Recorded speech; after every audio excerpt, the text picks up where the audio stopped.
नमस्कार, स्वागत आहे तुमचं सुषमाज किचनमध्ये। आज आपण उपवासाचे पॉपकॉर्न किंवा उपवासाचे सांडगे, उपवासाच्या खारवड्या अगदी सोप्या पद्धतीने बनवणार आहोत। साबुदाणा आणि बटाट्यापासून बनवलेले हे सांडगे अगदी दुप्पट पटीने हे फुलतात। पाहू शकता तुम्ही कच्चे सांडगे आणि तळलेले सांडगे किती छान फुललेले आहेत।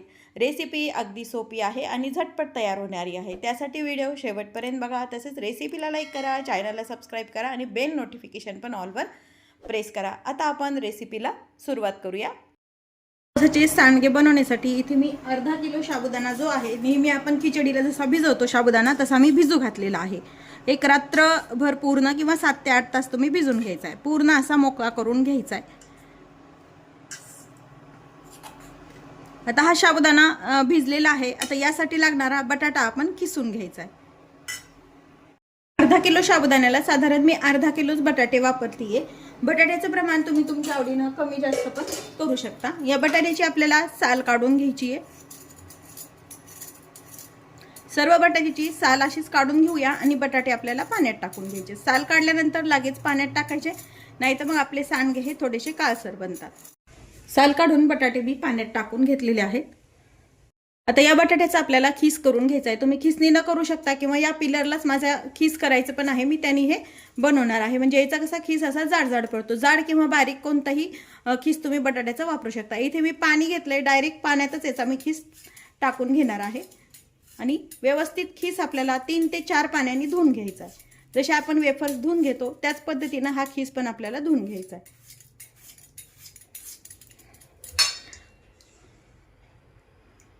या पद्धतीने आपल्याला बटाट्याचा खीस हा करून घ्यायचा आहे।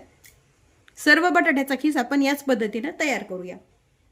या पद्धतीने आपण खीस तयार करून घेतलाय। आता हा खीस जो आहे 3 पाण्याने आपल्याला व्यवस्थित धुवून घ्यायचा आहे। 2 ते 3 पाण्याने खीस आपण छान धुवून घेतलेला आहे आणि पुन्हा स्वच्छ पाण्यामध्ये तसाच ठेवलेला आहे। तयार केलेला खीस आपल्याला थोडासा एक शिजून घ्यायचा आहे 5 मिनिटांसाठी। त्यासाठी इथे मी पाणी गरम करायला ठेवले। थोडंसं मीठ टाकून घ्यायचंय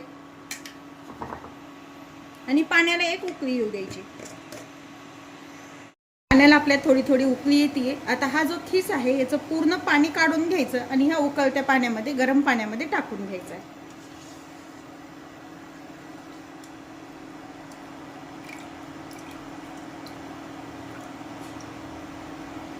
सर्व खीस याच पद्धतीने यामध्ये टाकून घेऊया। आपण पाण्यात टाकून घेतलाय, थोडंसं झाकण ठेवायचं आणि 1 मिनिटभर याला छान वाफ येऊ द्यायची दणदणीत, म्हणजे आपला खीस छान वाफवला जातो। खूप जास्तही शिजवायचं नाही आणि एकदम कच्चाही ठेवायचा नाही, मीडियम पद्धतीने आपल्याला खीस शिजून घ्यायचा आहे। झाकण काढून पाहूया, खीस आपला छान शिजून झालेला आहे।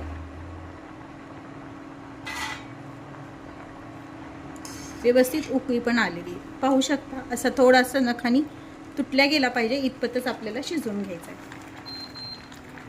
आता यातला जो खीस आहे पूर्ण पाणी निथळून घ्यायचं आणि एका जाळीवरती आपल्याला पुन्हा काढून घ्यायचं आहे, म्हणजे हा पूर्णपणे यातलं पाणी जे आहे ते निघून जातं।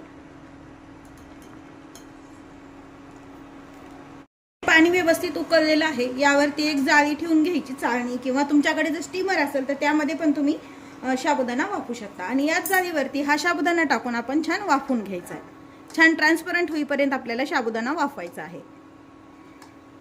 पूर्ण साबुदाणा या चाळणीवरती आपण काढून घेऊया। त्यानंतर व्यवस्थित सर्व साइडने हाताने असं पसरून घ्यायचा।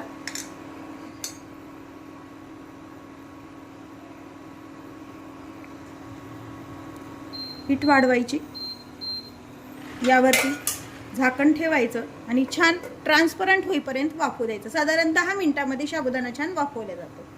5 मिनिट झाले तर साबुदाणा आपल्याला खालीवरी थोडासा हलवून घ्यायचा, म्हणजे व्यवस्थित त्याला वाफ येईल आपला साबुदाणा जो आहे तो त्याला,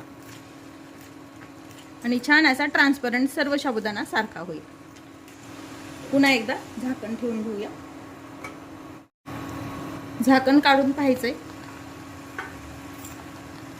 साबुदाणा आपला छान वाफवला गेलेला आहे। इंडक्शन बंद करूया आणि 2 मिनिट असंच वाफेवरती ठेवून द्यायचं, म्हणजे थोडाफार राहिलेला असेल तर तो पण आपल्याला छान वाफवला जातो। साबुदाण्यावरचं झाकण काढून घ्यायचंय। साबुदाणा छान वाफवला आहे आपला। आता हा वाफवलेला साबुदाणा जो आहे तो एका मोठ्या भांड्यामध्ये काढून घेऊया। एका मोठ्या भांड्यात हे पूर्ण वाफवलेला साबुदाणा काढून घ्यायचा। आता या साबुदाण्यामध्ये हा वाफवलेला बटाट्याचा खीस पण टाकून घ्यायचा आहे. आता यामध्ये 3 बटाटे मी उकडून साल काढून घेतलेले आहेत, ते पण खिसून घालून घ्यायचे. तर एकदम बारीक खिसणीनं किंवा मग कोणत्याही खिसणीनं तुम्ही हे खिसून टाकायचे. सर्व साहित्य टाकून घेतले. खिसलेला बटाटा, उकडलेला बटाटा. यामध्ये आता आवश्यकतेनुसार तुम्ही हिरवी मिरची किंवा चिली फ्लेक्स किंवा मग लाल मिरचीचं तिखट पण वापरू शकता. हे यामध्ये टाकून घ्यायचंय. जसं तुम्हाला तिखट हवं त्या पद्धतीनं तुम्ही तिखट वापरायचंय. यामध्ये उपवासाला ज्यांना चालत असेल त्यांनी कोथिंबीर किंवा जिरं पण वापरले तरी चालतात. चवीनुसार उपवासाचं मीठ टाकून घ्यायचंय. साबुदाणा आपला थोडासा गरम असतो, त्यामुळे सुरुवातीला तुम्ही चमच्यानेच हे सर्व छान मिक्स करून घ्या. आणि साबुदाणा जरा थंड झाल्यानंतर तुम्ही हाताने पण छान मिक्स करू शकता. आता हे व्यवस्थित छान सर्व आपण मिक्स करून घेतलेलं आहे. याच्यात आपण सांडगे तयार करूया. उपवासाच्या सांडग्याचं मिश्रण आपलं तयार आहे. इथे मी एक पॉलिथिन टाकून घेतलेली आहे. थोडंसं मिश्रण हातामध्ये घ्यायचंय आणि याचे थोडंसं पाणी लावून घ्या, म्हणजे हाताला हे चिटकणार नाही. आणि याचे असे हवे तसे तुम्ही यामध्ये सांडगे तयार करून घ्यायचे. छोटे मोठे टाकून घ्यायचे या पद्धतीने.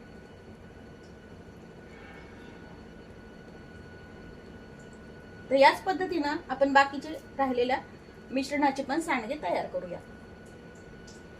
साबुदाणा आणि बटाट्याचे आपण सांडगे असे पॉलिथिन वरती तयार करून घेतलेले आहे. 2 ते 3 दिवस छान कडकडीत उन्हामध्ये हे आता सुकून घ्यायचे. ऊन नसेल तर तुम्ही सावलीमध्ये फॅनच्या हवेमध्ये पण सुकवू शकता. उपवासाचे आपले हे पॉपकॉर्न आपण 2-3 दिवसात छान कडकडीत असे वाळून घेतलेले आहेत. पॉपकॉर्न म्हणा, उपवासाच्या खारवड्या किंवा बटाटा आणि साबुदाण्याचे सांडगे. आता हे छान वाळून झालेत. यातले काही सांडगे मी तुम्हाला छान तळून दाखवते. अगदी मस्त फुलल्या जातात. तळण्यापुरते सांडगे आपण बाजूला काढून घेतलेले आहेत. इथे मी कढईमध्ये शेंगदाणा तेल गरम करायला ठेवलेलं आहे.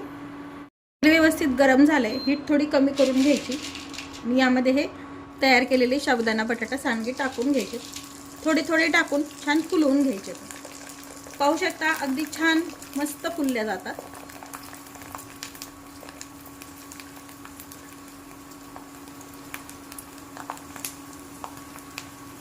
दुप्पट हे सांडगे जसे तयार केलेले पाहू शकता तुम्ही. इतका बारीक सांडगा आहे हा आणि त्या प्रमाणात छान फुलल्या जातात. आता हे तळून झाले तर तळल्यानंतर याचं पूर्ण तेल निथळून घ्यायचं आणि टिश्यू पेपरवरती काढून घ्यायचे. तळून जर तुम्ही हे डब्यामध्ये भरून ठेवले तर छान 8-15 दिवस पण हे खुसखुशीत राहतात. या पद्धतीनं अजून काही राहिलेले सांडगे आपण तळून घेऊया. सांडगे आपण तळून घेतले, त्यासोबत तोंडी लावण्यासाठी छान हिरवी मिरची छान तळून घ्यायची. मिरचीचं पोट फोडून घेतलेलं आहे, चीर दिलेली आहे आणि तळून घ्यायची. कारण अख्खी मिरची एखाद्या वेळेस उडल्या जाते, त्यामुळे थोडीशी फोडून घ्यायची. मिरची छान तळून झाली. इंडक्शन बंद करूया. वर्षभर टिकणारे उपवासाचे सांडगे आपण काही तळून घेतलेले आहेत. पाहू शकता किती छान फुलले पण आहेत आणि अगदी कुरकुरीत तयार होतात. आणि छान असे तळून जर तुम्ही डब्यामध्ये ठेवले तर बरेच दिवस छान राहतात. त्यासोबत छान हिरवी मिरची अगदी छान लागते. मिरची वापरत खाणं ऑप्शनल आहे, नाही खाल्ली तरी चालते. आता तुम्हाला मी दाखवते. हे जे आपले सांडगे आहेत तयार केलेले आपण, हे जे आहेत ते कच्चे आहेत. पाहू शकता तुम्ही अगदी छोटे छोटे आहेत हे. आणि हे बघा फुलल्यानंतर अगदी किती मोठे तयार होतात. हे पाहू शकता. या पद्धतीने जर तुम्ही सांगितलेल्या सांडगे तयार केले तर अगदी छान सांडगे तयार होतात. व्यवस्थित सांगितलेल्या टिप्स आहेत वाळवणं वगैरे, तर हे सांडगे अगदी वर्षभरापेक्षाही जास्त टिकले जातात. रेसिपी तुम्हाला कशी वाटली हे कमेंटमध्ये नक्की सांगा. तसेच माझ्या चॅनलवर तुम्ही नवीन असाल तर चॅनलला सबस्क्राईब करा, रेसिपीला लाईक करा आणि रेसिपी शेअर करायला विसरू नका. अशाच नवीन रेसिपीसोबत पुन्हा भेटूया. तोपर्यंत बाय बाय. व्हिडिओ पाहिल्याबद्दल धन्यवाद.